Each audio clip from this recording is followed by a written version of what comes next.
has Rick Barnes officially shed the second round Rick moniker? Yes, 100%.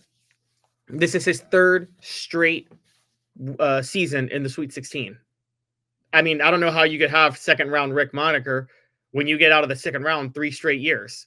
Now, Rick Barnes did one other time get out of the second round 3 straight years, and that was during the period when he made the Final Four run in 2003. I think it was like 2002, 2003, 2004. Maybe it was 2001, 2002, 2003.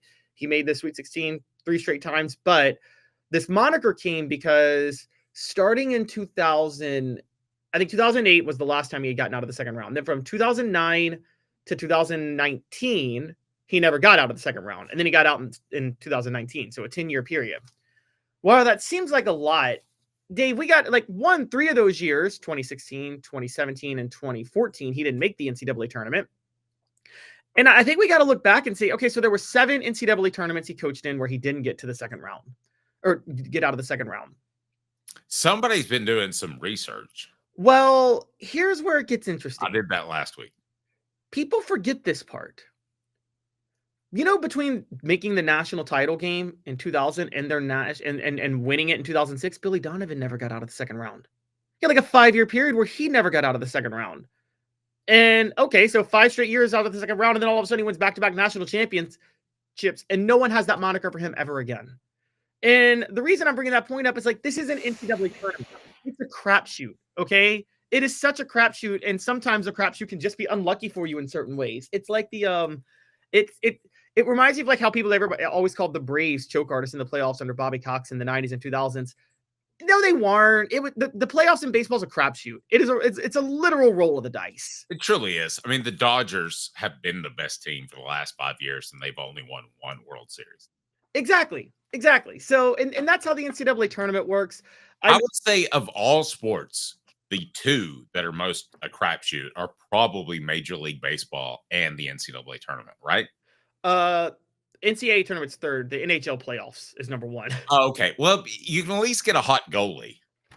You know, that's and true. a hot goalie will carry you, and I'm okay with that. I'm okay with a hot shooting team advancing in the tournament. It just, at the end of the day, the better team can lose a lot. And the better team may lose when Tennessee plays Kentucky. So I'll ask you this, today's tough question. Should Tennessee fans be happy with what they already have, which is a Sweet 16 run? Let's make that the poll question as well. Here we go. Today's tough question brought to you by Banks & Jones, Tennessee's trial attorney, banksandjones.com. Today's tough question. Boom.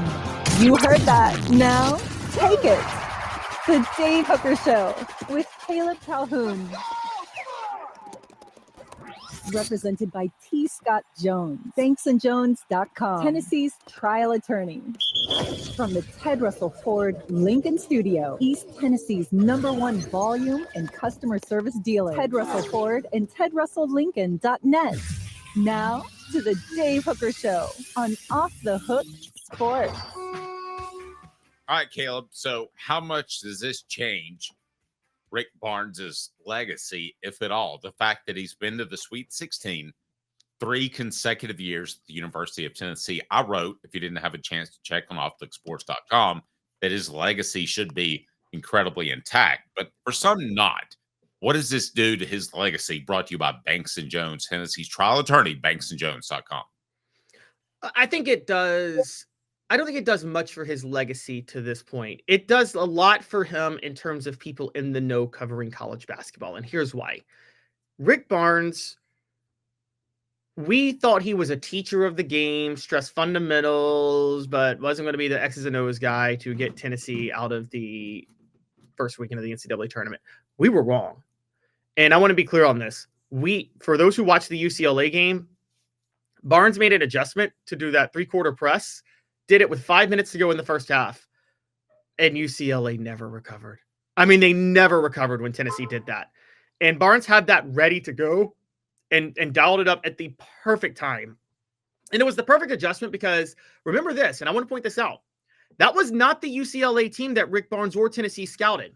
UCLA all year played with 3 guards, a wing, and 1 post player. They put 2 bigs out there. In this one. They had the 7-3 center, 8A Maya, and they had their Tyler Bilodeau, their top scorer, both in the post. They were trying to exert their will against a Tennessee team that had really not shown anything in the post all year, and they thought they could get an advantage. And Rick Barnes made them pay. His decision was, oh, if you go play big like that, I can then turn up the press because you don't have the athletic guards out there that you typically have that we thought that would give Tennessee trouble. And he knew exactly where their issues would come. And it worked like a charm. And he started it in the final 5 minutes of the first half. At the 15-minute mark in the second half, the game was over. It was over. And that was all Rick Barnes coaching. I didn't think he'd be able to do that because he didn't just do an adjustment that he had prepared for. That's an adjustment that he had to think of on the fly because UCLA was doing something that nobody had scouted to that point. Agreed. I'm going to give you another reason why, man, Rick Barnes is just a great fit at Tennessee. Today's tough question brought to you by Banks & Jones, Tennessee's trial attorney, banksandjones.com. Why Banks & Jones? Well, it's because they're Tennessee's trial attorney. You can play to win with Banks & Jones because they'll go to trial. You've heard of other lawyers. They say they'll go to trial and fight for you. They won't. They just want to settle. That's the easiest way out. Well, that's not Banks & Jones, led by T. Scott Jones. They won't settle. They'll go to trial for you. Tennessee's trial attorney. They play to win. Truly, Tennessee's trial attorney when it comes to criminal defense or personal injury. Why settle? It's Banks & Jones. T. Scott Jones. Banks & Jones. Caleb, I find it very interesting that Tennessee needed a coaching adjustment over the weekend. And we've all said to ourselves, is Rick Barnes too old? But I would argue, heck no. I mean, heck no. If you look at what he's done in adjusting to the transfer portal, if you look at how he handled the game on the weekend, he was willing to be flexible, pliable. He was willing to do different things. Man, that just typically doesn't happen with a coach that's 70-year-old plus. And I think Tennessee needs to be darn happy they have him. Oh, I agree. And I think this weekend showed he's definitely not too old. And this is where you kind of make this comparison. And I think Tennessee is the most apt situation for this. Could you get like a type of coach, like if you fire Rick Barnes, which you're not going to do, but if you move on from Rick Barnes, like the only step above that is like the Mike Krzyzewski, Roy Williams level, right? That's what you're going for if you move on from Rick Barnes. Well, that's a little high, but okay, like Bill Self. Bill Self. There we go. Okay, that's doable. I mean, yeah, Krzyzewski's been through. I did the research. Been to like 13 Final Fours. That's okay. Nobody's expecting that. Right. Okay. So if you move on from Rick Barnes, like the next level up is Bill Self. Fine. Maybe you can get a Bill Self. But more often than not, you're not getting a Bill Self. You're getting somebody closer to Buzz Peterson. Right. So we're sitting here talking about the coaches that Tennessee could shoot for. That doesn't mean they'll get them. John Gruden. Yeah. And this is the thing with this is where basketball is different from football. Don't make perfect the enemy of good in basketball, right? And if this is football, yeah, you shoot for the equivalent of Bill Self in football. You shoot for who you think is the next Steve Spurrier or whatever that can win. Like, you're not shooting for the next Nick Saban. That's impossible. But you shoot for maybe the next Dabo Swinney. You know what I mean? Or somebody like that can get you a national title or two. Okay, well, the whole get is tough to me. But that's what I mean. That's what you shoot for in football.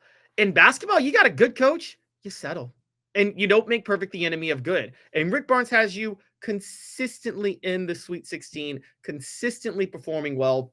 He's proving that he's an X's and O's guru who can make adjustments on the fly. And this is my big thing. This is what I've been saying for a long time. This era is set up for him to thrive. This era of college basketball, where you can go in the transfer portal and find like one guy, a Chaz Lanier, and maybe miss on a guy like Darlinson Dubar, but find a couple of guys even that they're really good players, but they want to fine tune one part of their game to try to get to the NBA at the higher level. Nobody can do that better than Rick Barnes. And this is where I think there's a reason he's made 3 straight Sweet 16 appearances. Yes. And Unsung points out that Barnes does have the most wins among active coaches. Well, more than Tom Izzo? Yeah. I mean, maybe active now. Are we talking about in the? I think he means like in the NCAA tournament. But Yeah. I think that's probably accurate. But like that may not. Let's see. He has more than Tom Izzo. Tom Izzo has 700. I'm not sure that's holding up, but oh, he does actually. Does he? Yeah. Yeah. By the way, Tom Izzo is proof though of when we talk about the NCAA tournament being a crapshoot. We look at Tom Izzo as a legendary NCAA tournament coach who does an amazing job. He's got what? I'm sorry. I do not. After doing the research last week about Barnes, but it's funny to say that. I would have.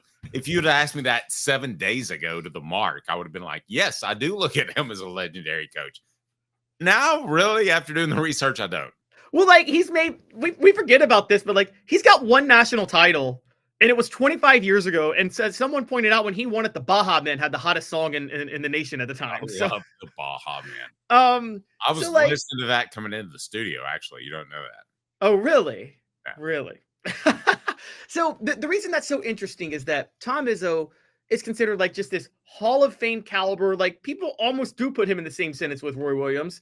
He's got one national title 25 years ago, but he always makes a run. Mark Few's never won a national title, but I think Mark Few does a heck of a job at Gonzaga in the NCAA tournament. The point I'm making is this tournament is such a crapshoot. And if you had a choice, Dave, between let's take Mark Few at Gonzaga or Tony Bennett, who won a national title at Virginia in 2019, but you have a choice of someone to lead your team in the tournament, you're taking Mark Few. Even though Tony Bennett has a national title, the ball just bounced his way that year. Yes, agreed. So here's Colton has an idea for a new poll question. What would be the bigger disappointment? Bowing out in the Sweet 16 or going 0-3 versus the new UK coach? That might be a pretty good one.